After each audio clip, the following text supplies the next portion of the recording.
From federal and state budget cuts to a major decision from the Supreme Court, business was far from usual for researchers and the biotech industry this year. Here with a look back and forward is KPBS science reporter David Wagner. David, welcome. Hi. What would you say defined science in San Diego this year? Well, I think that if you ask the researchers themselves, they might say that the biggest story for them this year is just seeing scientists have to make do with less money. So science funding has been declining pretty steadily in recent years, but 2013 was particularly tough. So we had, sequestration go into effect first, and then the government shutdown came along. So you've already got labs competing over smaller and fewer grants, and then this partisan standoff in Washington derails or stalls the projects that they do have funded. And this tension really came to a boil in one of your stories over a local job listing. What happened there? That's right. So the job listing in question was a real flashpoint in these kind of budget battles.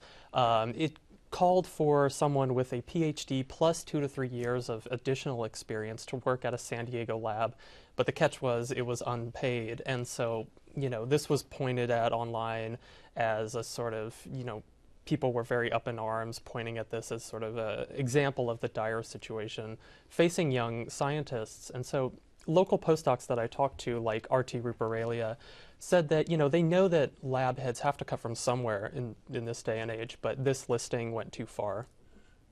They're posting for someone who is not only qualified with a PhD, but then they want like 2-3 years of experience for no money. I mean, that's not why we did this in the first place. Not to say that money is a drive, but it's essential to living. So yeah, it's been a lean year for science funding, and I think we're going to see this struggle, heads of labs struggle with where and how to cut funding in 2014 too. So you've got the money side, but also when it came in the biotech sector, life science companies ran into quite a few regulations or regulators this year.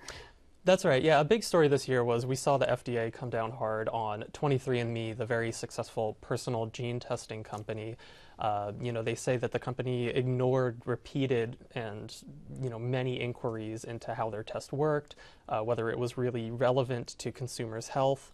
And so we saw this year a San Diego woman use the FDA's actions as a springboard to launch a class action lawsuit against 23andMe. Her lawyer, Mark Ancorn, told me this. People like my client are purchasing this kit because they want to know more about themselves. They want to know more about their family's risk for certain diseases. Have I passed on a defective gene to one of my children? That's extremely important to me, to other people. Unfortunately, 23andMe, despite their statements, can't do that. This product can't do that. Now, moving forward on the legal side of this, the Supreme Court also made a very big decision regarding genes this year.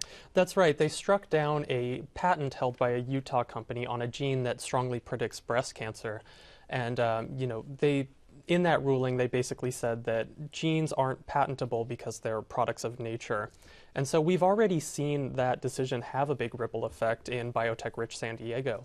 So one example would be Sequenom, a company based here that had a patent on a gene that they used in a test for Down syndrome, testing fetuses for Down syndrome. But,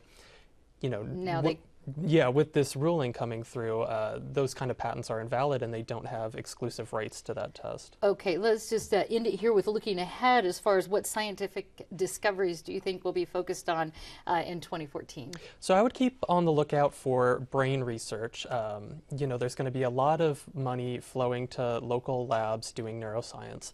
This year we we heard President Obama announce a really big project called the Brain Initiative. It's going to be this decade-long attempt to map activity in the human brain.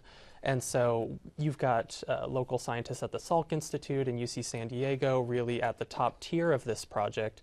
So, just be on the lookout for insights into how we can observe the brain in action, how the brain creates thought, and what's going on with neurological diseases. All right. KPBS science reporter David Wagner, thank you. Thank you, Peggy.